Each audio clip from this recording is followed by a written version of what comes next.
learning and memory. That was the week I was out when Dr. Maywald came in and gave you a lecture on learning and memory. There are a few things he did not cover, right, that I would like to cover today, just to kind of plug in with those other things that were going on. So he should have talked to you about a lot of these things. What we're going to really focus on today is long-term potentiation. We're going to talk about some cellular mechanisms of that learning and memory process. Okay. He, my understanding, has covered the other remaining kind of points, anything that was important that you needed. So we'll sort of slide through it. Read these as quickly as you can. Are you ready? Did you miss that? I'll go back. Let's see. So we are going to talk about LTP, right? And that's called long-term potentiation. Okay. The point of this is that over time, when you have these sort of activations of your NMDA receptors, this is a specific receptor for glutamate. When that becomes active, that's going to trigger sort of these downstream effects, right? And that's going to cause an increased sort of sensitivity in that particular synapse, so that in the future, you can reduce the activation threshold, right? And so that's going to become, that synapse is going to become active faster and more easily, right? And this is sort of a concept originally developed by Donald Head, and it kind of goes like neurons that fire together, wire together, right? And so over time, if this continues to be activated, like a number of neurons continue to be activated together, right, so we're constantly getting that stimulation, then they will strengthen this synapse. They'll strengthen it by increasing the number of receptors. The more receptors you have, the more easily it is to activate and cause an action potential, okay? So not a big deal.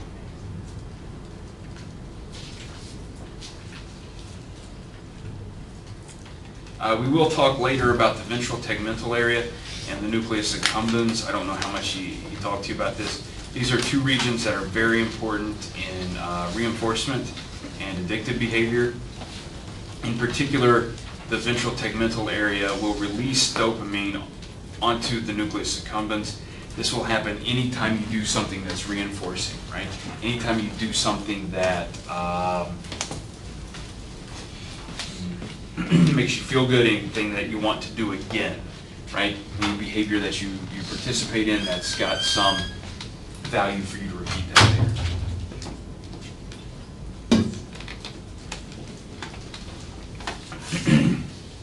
So this is kind of cool. This is measuring dopamine levels.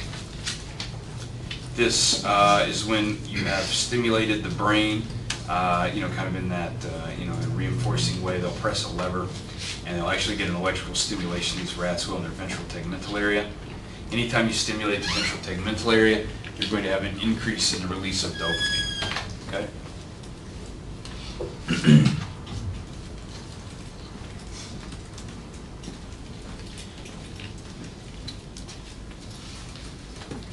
Not a big deal.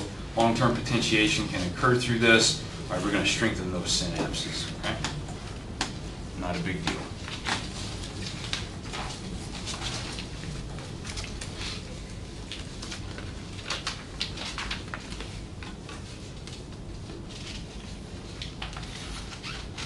How many of you love putting rats in water mazes? That sounds exciting, right? Nobody's thrilled about that. Amnesia, HM and hippocampus. Not a big deal there.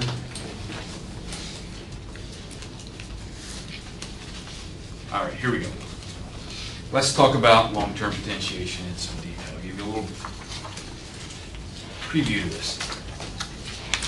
Essentially what we're doing is we're going to increase the excitability of a neuron by repeatedly activating it in a high-frequency manner.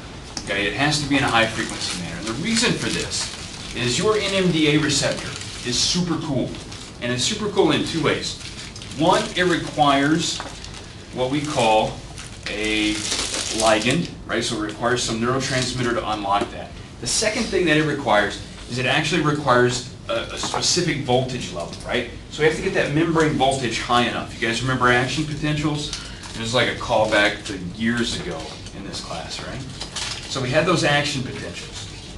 Okay, we're going to have repeated action potentials, and it's going to drive our membrane potential up, right? And when that gets high enough, it's going to cause a change in that NMDA receptor. It's going to kick out magnesium. We're going to be able to open it with some glutamate. We're going to let positive ions flow in, and we're going to go action potential. That's awesome. At the same time, we're going to trigger this downstream effect, right? That's going to activate things in this kind of secondary pathway. PKM zeta is going to get involved. CAM kinase 2 is going to get involved. And that's going to cause a change in the genetic rate of transcription, you know, the transcription rate of particular genes that are going to cause you to move AMPA receptors. I know it's going to be very complicated. We'll come back to it. AMPA receptors to the synapse. Now we have more receptors at the synapse. The next time that synapse is activated, you dump out the same number of neurotransmitter, but guess what? More activation because we have more receptors available. So more positive ions come in, and it gets more exciting. Okay? A lot of this will happen in the hippocampus, but it can go on other places as well. We are really interested in looking at this population, what we call EPSP. That's an excitatory postsynaptic potential, right? Are we able to excite that next cell? Okay? That next population of cells, so like a whole bunch of these cells. Again, I said this was originally developed by Donald Hebb. He developed this like in the 1940s. And what's really interesting about that is he had about zero evidence to really back up what he was saying, right? Because we didn't have the techniques at the time to investigate this properly, okay? But Jasmine, what has been really cool about this is every time we've had the opportunity to examine this hypothesis and this Hebbian rule, we found out he was right, like every single time, okay? So I think that's pretty cool that that guy, you know, in the 1940s was able to say, here I think is how your brain actually works on a cellular level, and we were not able to see that. But he could figure it out. It was pretty awesome. All right. So let's think about these NMDA receptors. Okay. So we have to activate the synapse. That's step one. That's with the ligand. That's the neurotransmitter. Okay. Step two, we have to have that depolarization, right? That's that voltage-gated part. Okay. So this NMDA receptor is neurotransmitter and voltage dependent, right? You have to have both of these things happen in order for the NMDA receptor to be active.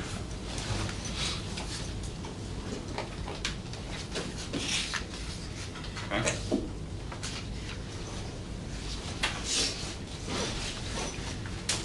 Don't worry about this too much, or that. Now here we are, we're looking at this, what we call the EPSP, right? So this is the EPSP before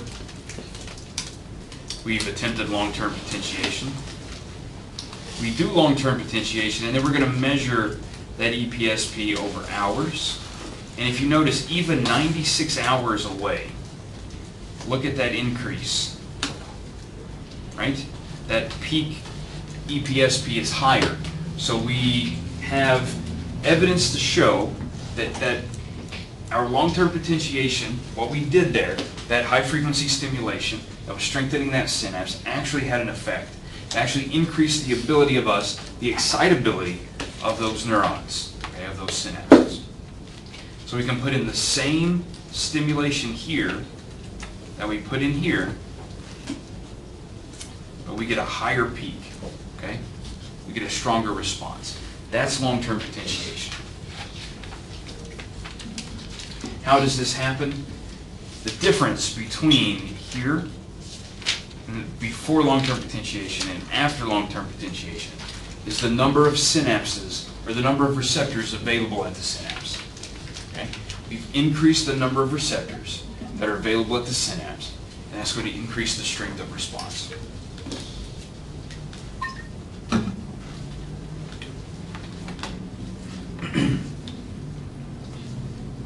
So this diagram shows you the sort of rate of stimulation. This is sort of normal, right? You get a stimulus, the membrane potential goes up, it goes back down. We've talked about those mechanisms. It's not a big deal. In order for us to get that membrane voltage high enough, right? Because remember we said NMDA receptors, to activate them, two things have to happen. We have to have the neurotransmitter and we have to have the voltage high enough, right? In order for that to happen, we really need to get that stimulation frequency above 10 hertz. Okay? It's got to get greater than 10 hertz.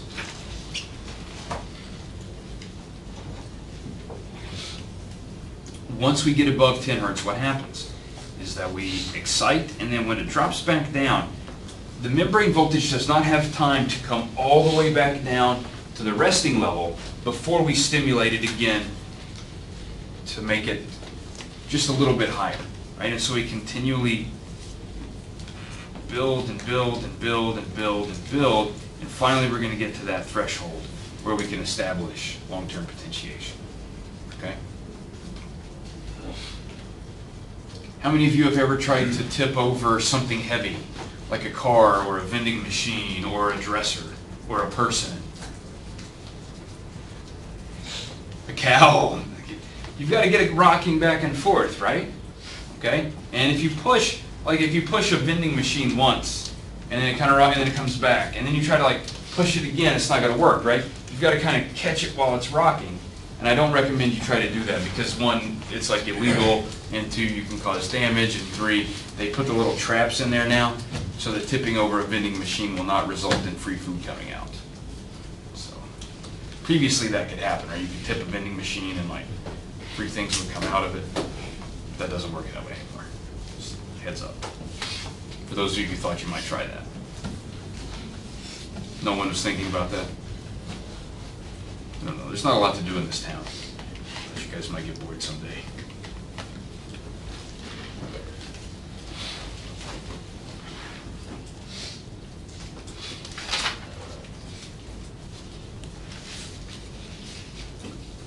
In order for LTP to occur, what we really need to do is we need to get that presynaptic cell and that postsynaptic cell depolarized at the same time.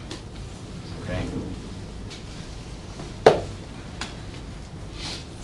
And that's kind of cool, right? So we can actually, we're going to depolarize this guy. It's going to be active.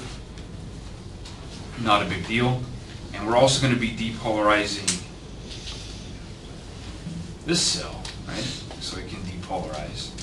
And if we get that depolarization to be strong enough, that's going to trigger those mechanisms to increase the number of receptors at the synapse, right? It's all about activating those receptors with the ligand, the neurotransmitter, and with the change in the voltage. Okay? This is your NMDA receptor. It's essentially just like every other receptor, except here are a couple cool tweaks. Right? You've got to have your glutamate. Right? We've talked about this, not a big deal. But you've got this big guy called magnesium here blocking the channel. To get rid of magnesium, guess what we have to do? If there are two things you have to do to activate this ion channel, this receptor, we said one was the neurotransmitter, the other was depolarization, right? So we have to get that voltage high enough so that we can expel this magnesium. Then, guess what gets to come in? Calcium. Who loves calcium? Dairy farmers. They do, right? They've used that as a ploy to get you to buy cow's milk for decades. Doesn't make any sense. I mean, the calcium part does, the cow part doesn't.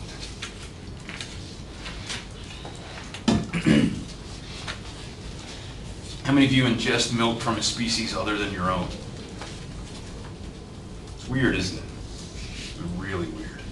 I don't see a lot of like goats like getting up to a horse and going, hey, I'm a little thirsty and hungry, you care if I, you know, latch on there for a bit? It just doesn't work that way, does it, Eric? Huh? You hope not. Yeah, but I mean, we do it, right? I mean, it's people all the time. I'm sort of I mean, I eat cheese. Cheese is great. You gotta love your cheeses, but just drinking a lot of milk, that makes sense. You should drink people's milk. Why don't they make, you ever wonder why they don't make breast milk cheese? Has anybody ever thought about that? See, you made that face, right, Matt? But I'm thinking about this, like, I mean, have you ever had like actual, like cheese, right? You eat cheese, I assume. I mean, that's like cow breast milk cheese. I mean, that doesn't really, why is that less gross than people breast milk cheese? I don't know, right? It's weird. People cheese. Yeah. Sounds gross. It sounds gross, right? But like goat cheese sounds okay, but goats are kind of gross. We'll eat goat. Yeah, I mean. Well, Yeah, it's just we don't eat ourselves. Like, we eat cows, and so it's like it's a byproduct of cows. yeah. And then we don't eat people, that's frowned upon, so I guess It's byproduct. frowned upon to eat people. I like the way you phrased that. Yeah, I I get mean, it. people do it. Like, Yeah, I guess, right? Something to think about. Somebody should study that. Perceptions of people cheese versus cow cheese. What if we called it cow cheese? It's a bit harsh. I mean, there's like goat cheese. I mean, that seems like acceptable. What about like rabbit cheese? I mean, rabbits produce milk. Big part of milk one. Yeah, I mean, you have to have a lot of rabbits. I don't think they produce a lot of milk. Horse milk cheese. This idea is just going downhill so fast. Yeah, I know, right? But dog milk, yeah, dog milk cheese. There you cat go. milk. Cat milk cheese. Mouse milk cheese. Rat milk cheese. It's all the same. Nobody's thinking. No, everybody's gonna go home and go like, ah, boy, I'd love to have a big glass of rat milk right now. There's an untapped market for rat milk. Rats are easy to maintain. They're cheap. They don't take up much space. Think about all the land you have to have a dairy farm, like with cows. We could have a rat milk facility right in this room. Stack them up, you know. No. Robin, it doesn't sound like a good idea. All right, NMDA receptors. You've got to have your glutamate. You've got to have your membrane voltage high enough to expel the magnesium, and then calcium rushes in. Calcium comes with a 2+. That's awesome. That's better than a 1+. On top of that, calcium has the ability to activate a bunch of downstream effects, right, which are going to be pretty awesome. Don't worry too much about this.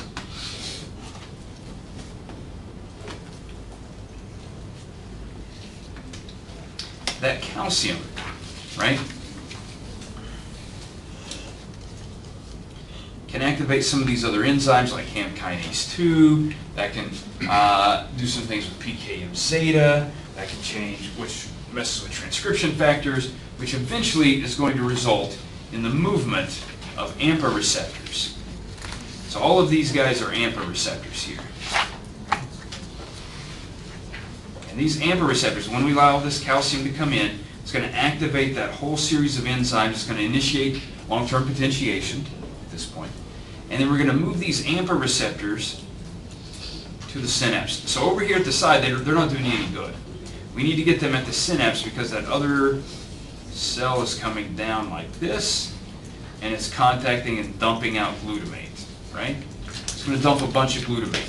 Now, if I only have 2 channels there, for example, if I only have my NMDA channels, my response to that calcium is going to be weaker than if I am able to add a bunch of AMPA channels, a bunch of AMPA receptors, right? And then that glutamate can activate the NMDA receptor and the AMPA receptor, increasing the influx of positive ions, right? Creating a stronger response from weaker stimulation. And that's long-term potentiation. Look at all those receptors there, just ready for glutamate. All right. Questions about that? That's not so bad, right? Here's the short story. Your NMDA receptor is going to be activated with glutamate, and if the membrane potential is high enough, it will eject magnesium. When that happens, calcium will enter the cell. When calcium enters the cell, it activates these downstream effects through PKM zeta and CAM kinase 2 that will take AMPA receptors and relocate them to the synapse for future use. The next time that synapse is activated, we have more receptors available for the neurotransmitter that's dumped, and we can have a stronger response. That's not so bad, right? And there you go. You know everything you need to about LTP.